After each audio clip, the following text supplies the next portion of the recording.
to test my husband's management skills. Dad sent me to do a surprise inspection of the company he was running. As soon as I walked in, I noticed a new, peculiar room in the office. Inside, there was a large pink bed and a vanity table. Moments later, a woman, dressed provocatively, emerged from the room, carrying a glass of water. I was about to step forward and confront her when her hand trembled, spilling the water onto a power switch. The entire company went dark. Annoyed, I asked an intern standing nearby, "Who hired that idiot woman?" The intern immediately shushed me. "Lower your voice, that's our CEO's wife. I heard this whole company belongs to her." I froze. "Just the CEO's wife, then what am I?"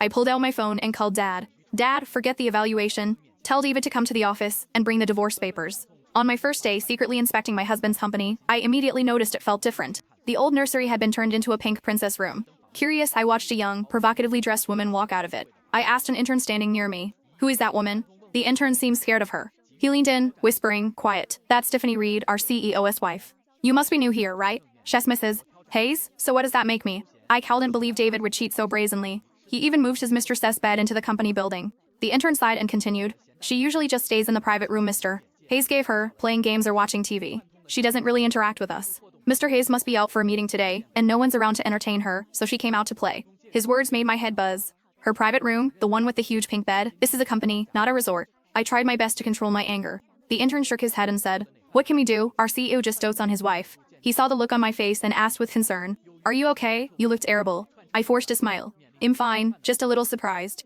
It's certainly an I- opener to see someone like that in a company." The intern gave a wry smile and shrugged. "You'll get used to it. She doesn't really do anything harmful. We just have to tolerate it and pray she gets bored and goes back to her room." I didn't say anything more. I watched Tiffany skip away from the lounge area, humming a tune. I pulled out my phone, ready to call Dad directly. But after a moment's thought, I put it back. Leaving now would be letting David off too easy. Dad has sent me to evaluate his capabilities. Now, it seemed his competence and his character were both seriously flawed. I wanted to see just how ridiculous this company had become under his management.